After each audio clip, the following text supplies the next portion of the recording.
townspeople. We're just looking for townspeople who live in a town. That's the kind of thing we're looking for. We'll make sure that you're all dressed appropriately for our story. And all ages welcome. So if anyone wants to come in, anyone you like can come in. That's it, all ages welcome. We'll give you something suitable to put on your head. And then once you've done that and you're dressed, come and stand over here with me. That's it. The princess will look after you. Well done, princess. That's it. Oh, you're doing quite well. Princess, this lady's hood's come undone. Would you be able to do it back up again? That's it. There we are. Oh, well done. Good. Oh, we've got sheep. Oh, that's good. The townsfolk have sheep. We've got some sheep, which is nice. Well, we've got one sheep. And a fine sheep it is too. That's it. There we are. Excellent. Oh, and another sheep. Now, Princess, do you want to teach the townspeople what they've got to do? Can we see them working hard? You have to work hard.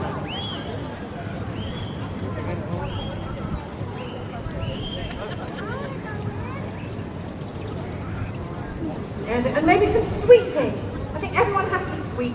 Oh, washing plates. Very good. Well, there we are, ladies and gentlemen. Would you like to give a round of applause for those bravely volunteering to be our townspeople? Oh, we have two more, I think, that are coming in. That's it. Oh no, there we are. So let us start this line again. Now we have our cast complete. The people lived a simple life of labour, of labour, prayer and sleep. Can I see some sleep, please? Lovely. Attending to their gardens and watching over their sheep.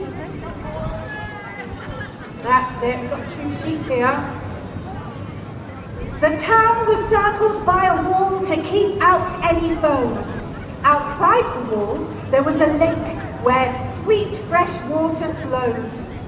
Beside the lake, there was a cave, dark, cavernous and deep, surrounded by the pastures that fed the townsfolk sheep. The town was wisely governed by the local lord and mayor, who was blessed with just one child, a daughter who was fair. She was kind and brave and generous. She had a lovely voice. Her pa had named her Canada. An interesting choice. Canada and the townsfolk had come to the town square and gathered with other folk who happened to be there to celebrate her birthday with a day off from their labours by joining hands and dancing in a circle with their neighbours. That's it. It is a funny old circle, that's it, very good. And off we go with our dance. Yes. Oh, very good dancing. Would you like to give our townsfolk a round of applause for their impromptu dancing? Lovely. But their peaceful, happy lives were about to be undone. An evil knight was on his way to spoil their joy and fun. He wore a sash of orange and a crest, a feather crest the same. He travelled from a distant land. Sir Donald was his name. He stood before the townspeople. His sword was in his hand. I want your sheep, your gardens, and your beautiful green land. And if you do not humour me, the orange villain cried, I'll make you pay me tariffs and take Canada as my bride. The townspeople were terrified.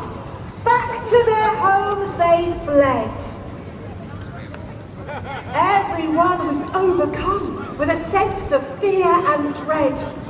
Sir Donald showed no mercy as he strode up and down, exclaiming that he'd build a great big tower in their town. And as to their fine pastures where sheep wandered without care, Sir Donald said he'd take the land and build a golf course there. This confused the people, for of golf they had not heard, and when Sir Don explained the rules, it sounded quite absurd.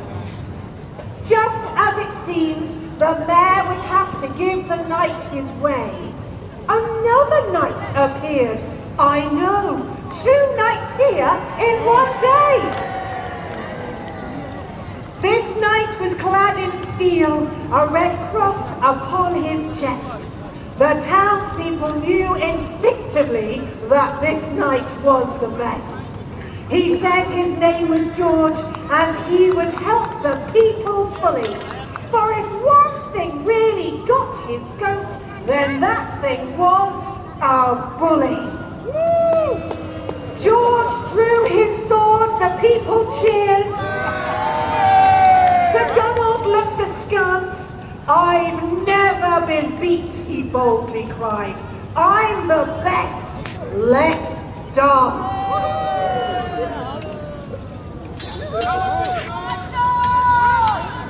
At first the pair were evenly matched. Both struck blows firm and grand. But as time passed, it seemed that George had gained the upper hand.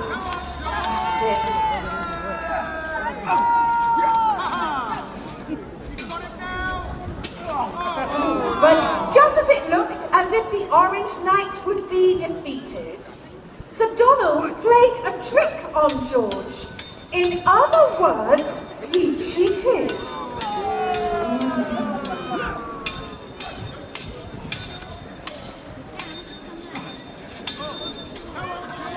Come on, George. Oh, this is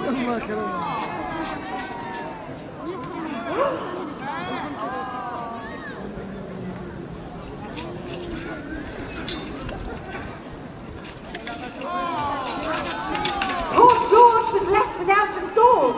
Sir Donald struck down hard, but George was ready for his foe and slipped beneath his guard. In a skillful moment, faster than the eye could see,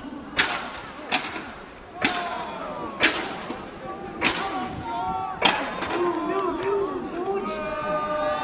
Skillful moment, faster than the eye could see.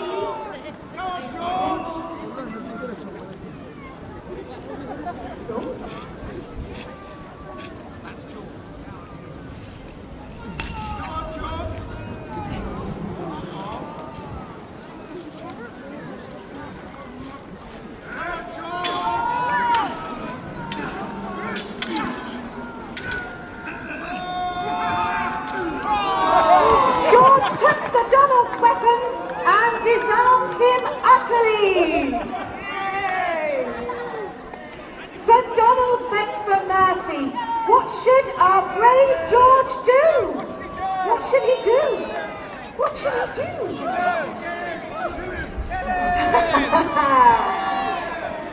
He proved he was a hero and a true knight through and through. He sent Sir Donald on his way, beaten but still alive, and told him, whilst he was about, bullies would never thrive. Go on, be gone. Woo! The townsfolk cheered. The mayor came forward to offer some reward, but George refused. Instead, he swore an oath upon his sword. If ever there was danger from some passing fiend or lout, just call his name and he would come and sort the matter out. With that, our hero took a bow and nobly went away. There we are, bye, Sir George, bye. The people said they'd had enough excitement for one day. But as they returned to their homes for a well-earned nap, they did not know they would soon face an even worse mishap. For in the cave beside the lake, down in the darkness deep, a fearsome dragon made its home. It had been fast asleep, but the noise of clashing had woken from this state and came into the light of day, quite full of rage and hate. And as it had not eaten for a century or more, it summoned the townspeople with a quite ferocious roar. The terrified townspeople could not believe their eyes. A poison-breathing dragon! That was a real surprise. Its scales were thick, its claws were sharp, its teeth were gleaming white. It was, as all the folk agreed, the most ferocious sight. The mayor offered it a sheep. The dragon shook its head. It wanted something more to satisfy it when it fed. The mayor explained they'd only sheep in this rural backwater. The dragon looked about and pointed at the poor mayor's daughter.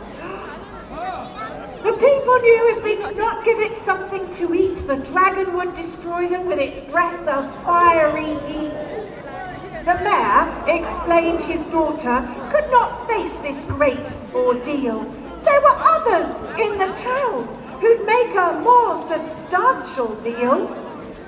But the dragon had none of it and bid the mayor be quiet because it favoured leaner meat as it was on a diet. Then Canada stepped forward and said she'd pay the price. To save the poor townspeople, she would make the sacrifice. She would go to the dragon's cave at sunrise the next day. The dragon seemed placated and went off on its way. The mayor was broken-hearted, but what else could he do? If he tried to save his daughter, then the town was doomed, he knew. He asked for volunteers, but nobody seemed willing to go down to the cave to be the latest dragon filling. And so the next morning, Canada set out along the track towards the cave where she knew she'd become a dragon snack. The dragon was there waiting with evil in its heart to feast upon poor Canada after tearing her apart. The dragon reared, preparing to expel its poisonous breath, to suffocate poor Canada and eat her on her death. But Canada bravely stood her ground, for she had made her choice. She braced herself and yelled, "George!" at the top of her voice. Now, I know, good people, in our story, you are not all here. The townspeople are all at home, trembling with fear. But to help our story and to make it more dramatic, if you yell George 2 after 3, then we would be ecstatic. 1, 2, 3! George! And as if by magic, George appeared. His sword was in his hand, ready to do battle for the people of this land. The dragon turned and saw its foe, its jaws fixed in a grin, thinking that it saw an appetizer in a tin. The two combatants circled round, both ready for a fight. The dragon breathed its stinking breath to overpower the knight. As the dragon went to crush him, George took a mighty swing and struck the dragon's weak spot just underneath its wing. And as the beast recoiled, George called Canada to make haste, to take her girdle off from where it sat around her waist and put it round the dragon's wing. then hold it by its length. For George knew that this would drain the fearsome dragon of its strength. Calendar took her belt off and did as she was bidden, and suddenly the dragon was as weak as a kitten. So Calendar was able to lead the dragon down to show it to her father, who was waiting in the town. The mayor and townspeople were amazed and delighted. The mayor called forward George and immediately knighted. The townspeople all loved him. They had but one complaint, that he was such a hero he should really be made a saint. The dragon was sent packing back to its dingy cave, having promised the mayor solemnly from now on it would behave. Off you go, dragon. Oh, and the dragon's dog. There we are, here, take your dog with you. Put a new star of the show. The people cheered for George! Oh dear, no. The people cheered for George! Our story now is done. Sir George did become Saint George, of all saints, our favourite one. So here's to breeze everywhere. Don't think that we are weak. If we are threatened, then we know whose name we should speak. From east or west, if you come to us and liberties start taking, we've St. George on our side. You'll learn the big mistake you're making. St. George! Well, ladies and gentlemen, and all gathered here, please can you join us in giving a hearty cheer for the townspeople? Thank you so much for your help. And now, if you wish to come and meet St. George, he will be standing just over there. Come, be knighted, meet him, have a photograph with him. Thank you very much for your attention. Thank you, ladies and gentlemen.